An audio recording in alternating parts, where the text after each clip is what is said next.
This fall, the Chicago School Board, like other employers, is attempting to save money and weaken the teachers' union with cutbacks and layoffs. Teachers say no.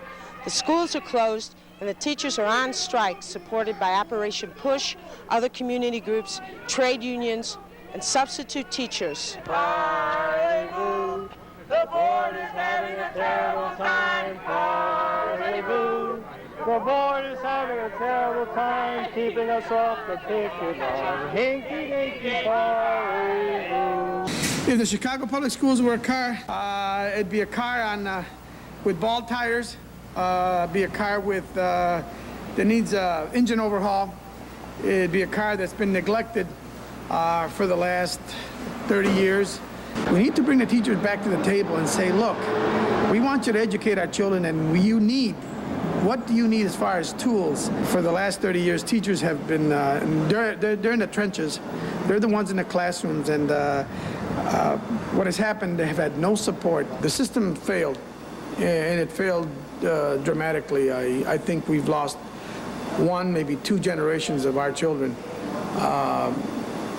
because I think the politicians really were worried more about their own self-interest than our educational system. And it's sad to see my kindergartens all full of fire and everything, but by the time they get to 8th grade, I see it in my 8th graders that the fire's not there. And they're falling out of high school, and it's not because they're in high school, it's because they're not ready for high school. And with a 75% dropout rate among Hispanics, I felt that there was a need to get involved. Maybe the politicians ought to take note that it takes more money to keep a child or a person incarcerated than it does to educate them. And if the citizens think about that, maybe they'll want to stop paying taxes to build more prisons and start paying more money for education to build better schools. Several years ago in Chicago, the neighborhoods rose up.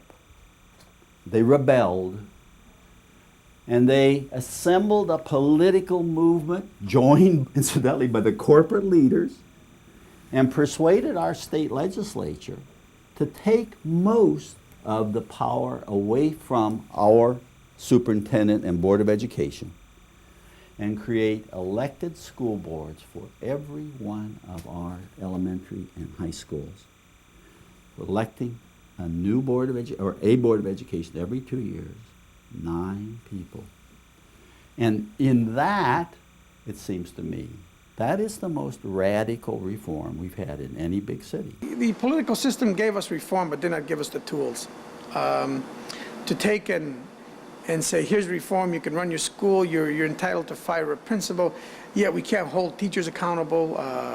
We have a great principal at Miss James at Kilmer, but her hands are tied. They tell us you can spend the money any way you want, but we don't have the money. We have to ask board approval to spend our money. And we don't mind, we need some more freedom.